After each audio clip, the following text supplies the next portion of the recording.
by the way, this is probably going to contain spoilers in here, so just so you guys know, spoilers ahead.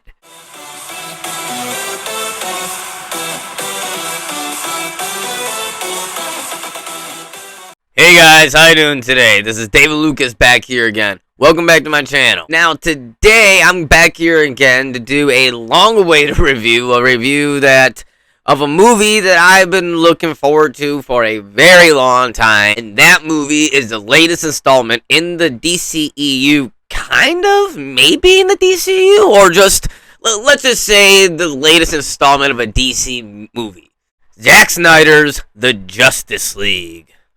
Yes, guys, that's right. The time is finally here. We are finally here to review Zack Snyder's The Justice League, and oh boy, I definitely cannot wait to get into this movie. Now, a little bit of like a history going into this movie. If you guys remember, back in 2017, I believe, the original theatrical cut of Justice League was released. The cut was basically, it was credited in the credits as a Zack Snyder movie, but in reality, it was basically taken over and reshot by Joss Whedon, the Avengers director.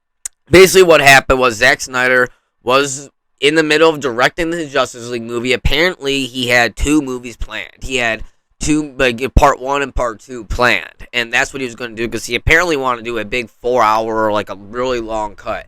And the studio didn't want that in the theater. In the middle of production, what happened was from what I know of at least, a sad tragedy happened in Zack Snyder's family. His daughter ended up committing suicide, sadly.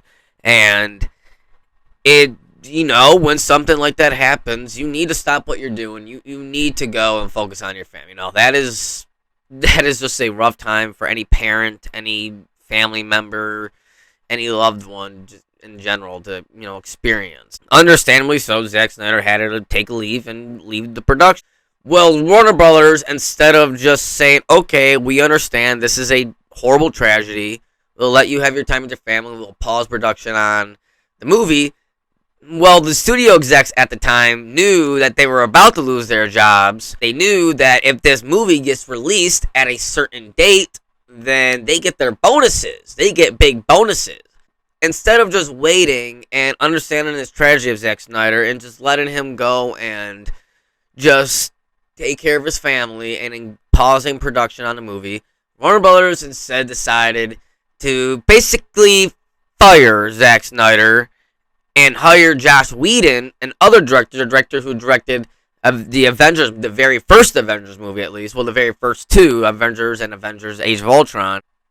They hired him, Joss Whedon, to go and basically rewrite and reshoot a bunch of scenes in the movie. And long story short, that was the movie that we got in 2017. And what I gotta say about this 2017 movie in short is that when I first saw it, I liked it. I enjoyed it. Did I love it? No, but when I first saw it, I was like, okay, this was fun.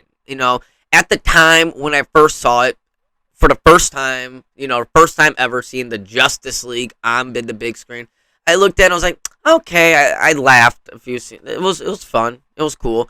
But then after that, I kind of forgot about the movie. And I kind of never cared to rewatch it, never had the urge to really watch it again.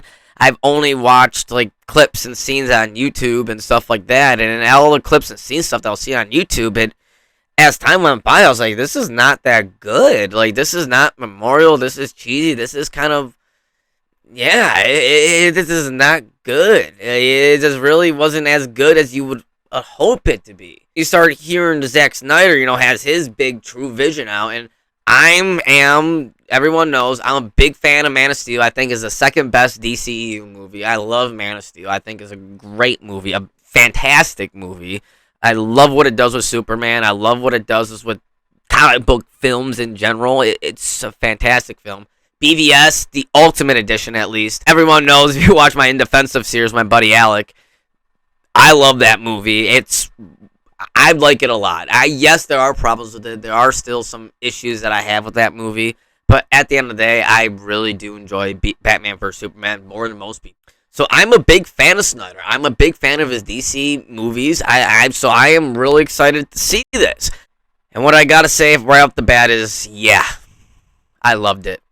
So now finally getting into my review after that long speech. Sorry, I know it was pretty long, but I'm just really excited about this movie. You know, I always go into the bad and to the good. Now, starting out with the bad, I gotta start out that yes, there are some bad in this. Yes, I did love this movie a lot, but there are still some bad in this movie. Not a perfect movie still, at the end of the day, is not a perfect movie. Now, starting off, one of my first complaints about this movie that I gotta say is something that really bothered me, and I really questioned at the end of this movie, like every time I watched it, is that why does Martian Manhunter see all the events that are happening in this, see everything that is going on? He is in the story, but yet does absolutely nothing to help the Justice League. But at the ending of the movie, he shows up with Ben Affleck's Batman, and in the ending of the movie, he shows up with Ben Affleck's Batman. He, visits him after Ben Affleck has his dream, at the nightmare sequence, which we're going to get into,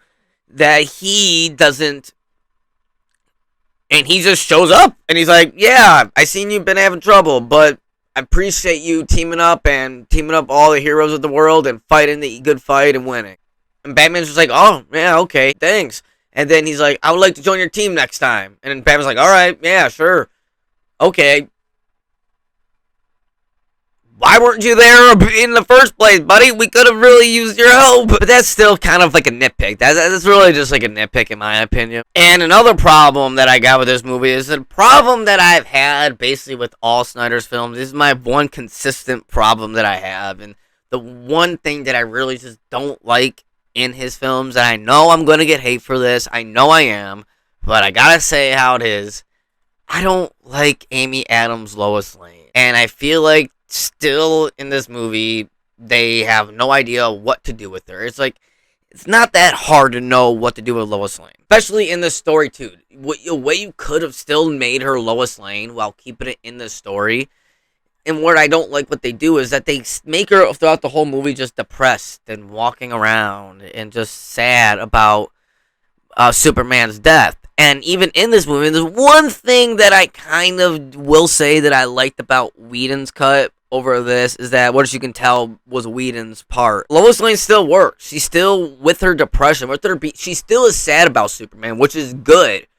But with her sadness, Lois Lane would be delving into work. She's a reporter. She would be becoming obsessed with their work. She would be going deep diving into her stuff and just not leaving work and keeping her head focused on that to keep her mind off of what's happening with Superman.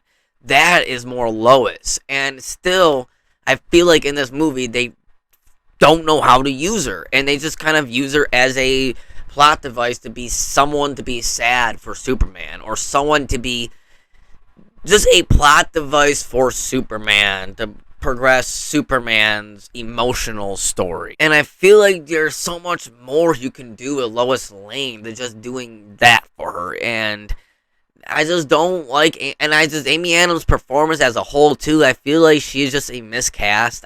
It's just my opinion. I know other people might disagree, and I like Amy Adams. I like her a lot. I'm a big fan of Amy Adams. I just don't like her as Lois Lane. She's just not, in my opinion, she doesn't fit the role of Lois Lane. Now that's pretty much it for my negatives of this review.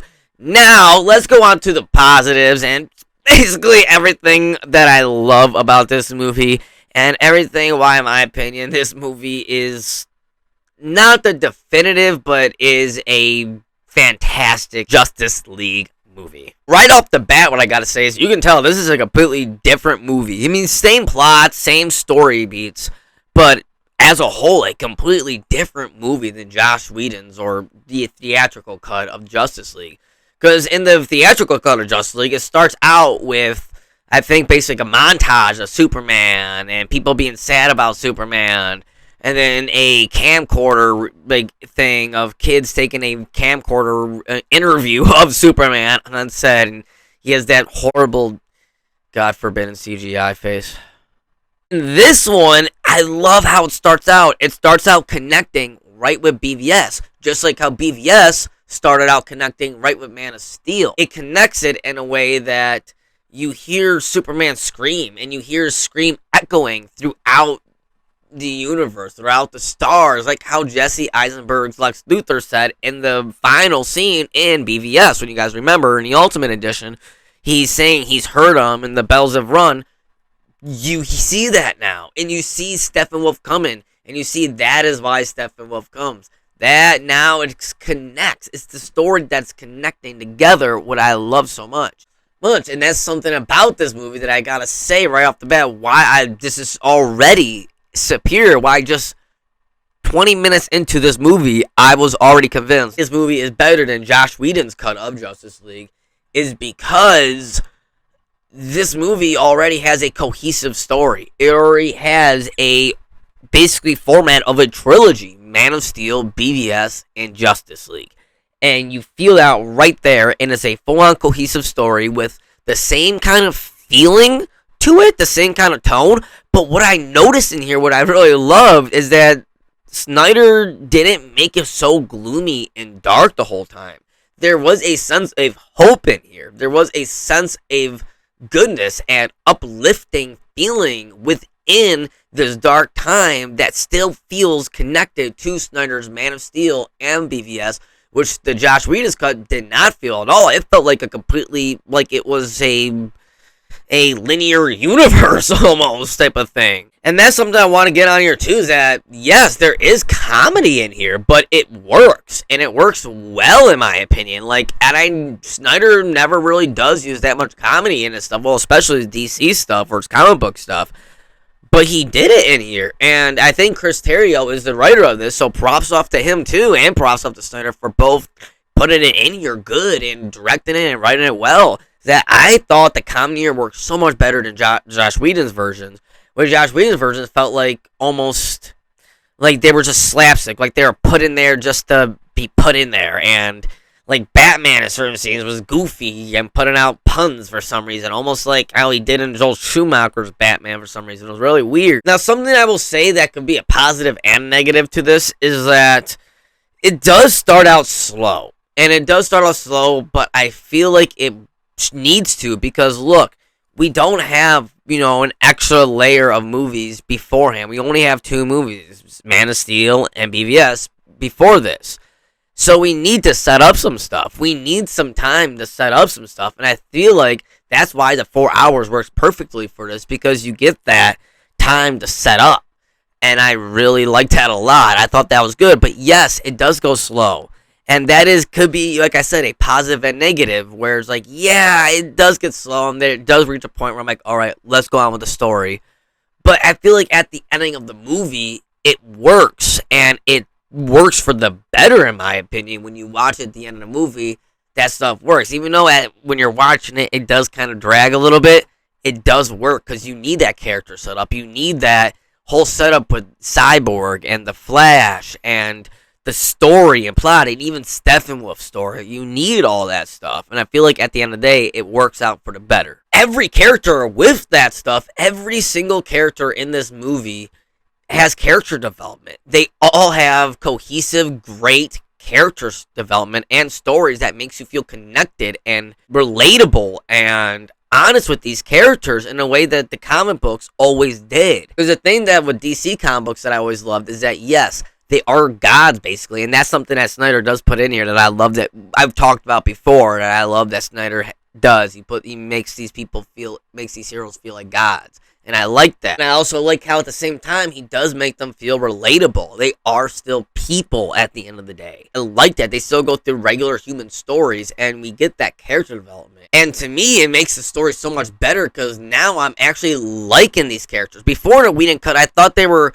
funny, I thought they were cool together, but as individual characters, I didn't really get attached to them. They just felt like one-dimensional characters, basically. And here, they feel like people who I connect with, the people who I want to know more of, people I want to actually see solo films of. Like, I never cared about a Cyborg solo film.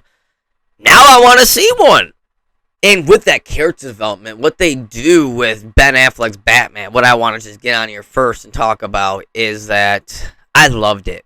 I thought this was the true version of Batman with the Justice League. This was the Batman that I seen in the animated series, the Justice League Unlimited series, the Batman I read, the Justice League comic books, and at the same time, it felt like a strong character progression and development of this character from what we see him in BVS up until now after Superman's death. We actually see that hopefulness back in him. In the Whedon cut, we do get a hint of that, but he becomes a joke. He becomes just a pun delivery. He gets beat up by Superman and he makes a stupid joke. That's gonna hurt in the morning. Like, no, like it didn't work, you know? It's pretty stupid in my opinion. In this, he is a more hopeful Batman. Like that one line that I love that he says to Alfred is that when he's going out with the League, is their first time out together, and then Alfred says, what gives you so much hope? And he goes, I have faith, Alfred. I have faith. The other line when he says, for once I am operating strictly not on reason but on belief. And some, a line, I'm paraphrasing, but a line like that. And in that, you see the lines that he said in BVS compared to now with the story progression of what happened with Superman and him throughout that. You see this character progression into him becoming the Batman who he was 20 years ago. Becoming the true Bruce Wayne and Batman. He is now forming back into one. And he's becoming the Batman that we all know and love. The hopeful, good Batman who we all seen in the comic books. Who we all seen in the TV shows. He is back to that Batman. To that Bruce Wayne now. And I love that. Even at the ending of the movie, I love these two parallel shots that we get of at the ending in BVS. We have those shots of him getting out of bed, and we see a whole bunch of liquor and booze everywhere. And then we see he has a bed full of girls, nameless nobody girls, basically. But in this, we see him waking up in the same spot, in the same room, no liquor, no booze, no random girls, sleeping everywhere. Just him waking up, and then even his look. He's not all big and bulky and sweaty and looks like he's tired and hasn't slept. He looks healthy. He's smiling. He's looking at the sun, and his skin looks like he's glowing. And I think that is a personal thing for Ben Affleck, too, with his personal life up until now. And with Batman himself, and he put that into the character of Batman, showing Batman is healthier now. That Batman and Bruce are better now, and they are great now. I love the character development with Barry Allen and Ezra Miller's Flash. I thought they did a great job with the scenes added with him going into, the interview for the job, and him meeting Iris West, which I really liked a lot. I really liked the scene of him meeting Iris West and their little interaction together. I can't wait to see her in the Flash movie. She is confirmed to be in the Flash movie, so I can't wait to see her in that. And this actually makes me now a fan of Ezra Miller's Flash. Before, I wasn't that big of a fan of him because I felt like I don't know, he just did not. They made him to a joke, and I felt like the Flash is so much more than. Yes, the Flash, like Wally West, for example, has comedy, but he is not made to a joke. He has some serious deepness to him, a hero-ness to him. In the theatrical cut, he didn't have that hero-ness to him. He had that little kid, scared, cowardness feeling to him. And I feel like the Flash is more than that. Even when he's still starting out, Barry Allen has more of that to him. In this movie, too, Ezra Miller is not the comic book accurate Barry Allen. He isn't. He is more like a combination with Wally West and Barry Allen, in my opinion. He's a combination of both. He has Barry Allen's story, he has his history, but he has Wally West's personality. And I like that. I think it works. But it'd still be nice to see a Barry Allen, like a true Barry Allen in here. But it's fine, and I'm fine with that. I like how he does have still that comedic tone to him. It's done in the way how, for example, the Justice League Unlimited series did it, where Wally West in that one, he's not Barry Allen, he's Wally West, but yes, he was funny, yes, he was goofy, but it wasn't done in a comedic, way just to sell laughs. Cyborg 2, what I want to get on here, I can't even forget about Cyborg. Oh my god. It is honestly, I'm going to say right now, it is messed up. I almost swore. It is messed up that they literally took Cyborg out of this movie out of the theatrical cut all of his story, all of his back's history and everything. Take all these scenes out, and I'm like, what? Like, there's a scene in there where he helps his lady, where it shows him helping this, single mother who's a waitress, can't make rent, she has like $11 in her bank account, and it shows him helping her. It shows him putting like $1,000 in her bank account or something like that. And it shows how happy is, how, like what this impactfulness does. And you're like, oh my God. Like, that hit you. It almost makes you want to cry. It makes me almost want to cry thinking about it now. Because it is a truly emotional, impactful moment. Where you're like, wow, how do you take that out? How do you take that scene out of how do you look at that and be like, this scene's bad, I'm going to put in a stupid comedy scene, or make Cyborg into just a dumb plot device that matters nothing to the story or anything, it's just a dumb plot device. Like, no, leave this scene in here. This movie with that scene right there is making me a fan of Cyborg. You see that Cyborg is truly the heart of this movie. He is truly the soul and heart of this movie that is moving it forward, the emotional pull. And I love that they do that with Cyborg. I can't believe that the studio and Joss Whedon both, maybe it was just the studio, maybe it was both, I don't know the big details of it, but I can't believe they actually looked at that and be like, no, we're gonna take that stuff out and put this stuff in. How? Even Steppenwolf was done so much better in this. He was done so much better, and he's actually a villain where he's not a perfect villain. I'm not putting out that he's the greatest villain, comic book villain of all time. No, but he's just given more stuff to do. He's given more history. He's given more backstory. He's given more emotional pull to him, where you understand him more, and you understand what his goals are, at least. Even though it is very comic booky, you at least understand his goals, and he at least has goals, because in the theatrical cut, he didn't. He just was there. He was some CGI video game looking creature. And that's something else too. He actually looks cool in this. He actually looks pretty awesome in this one. The way how they brought Superman back. Oh my God. I thought Superman was used so much better in this. And the thing is that he's not a brooding, dark, evil Superman either. He is an actual Superman. Like the first scene when he pops up and he looks over at the sword down, and he looks back over at Steppenwolf and goes, not impressed. And then he punches, and freezes Steppenwolf's like hammer thing, or like sword, and then he punches it and destroys it and beats the crap out of Steppenwolf. He has that feeling, and then when he shows up with Alfred, he's smiling. When he's with Lois, when he's with his mom, he is smiling. He is Superman. You see that progression, yes, in that black suit, which I think is awesome. In my opinion, I think it works either way. I don't really care. Black suit, classic suit, it doesn't matter to me. To me, there's cool. To me, it matters who Superman is, how this Superman is being portrayed. Yeah, I love this Henry Cavill Superman, and I hope we can get another movie with him, how he is now after the experience he had in here. I just hope that we can get that.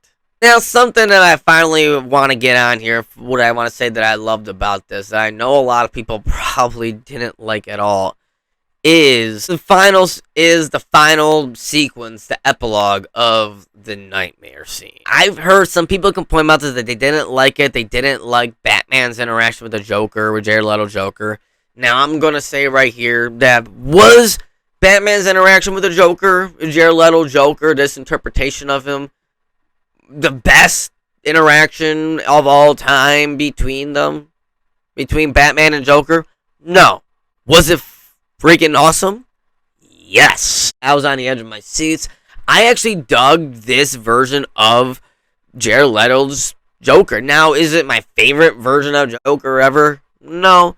But is it definitely an improvement of the Joker that we got in Suicide Squad? Oh, yes. And we even know by then in Suicide Squad, that wasn't even David Ayer's interpretation. That was the studio's interpretation of it.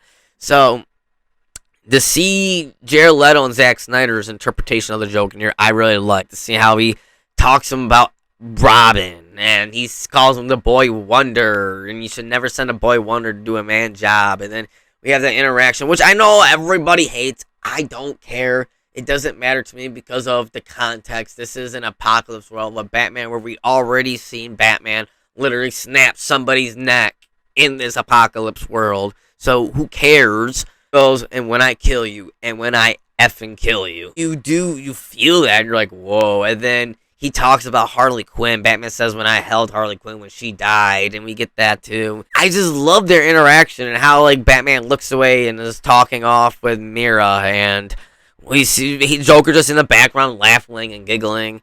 I like that. I thought that was, okay, this is a cool Joker moment. Is this the best Joker moment ever? No.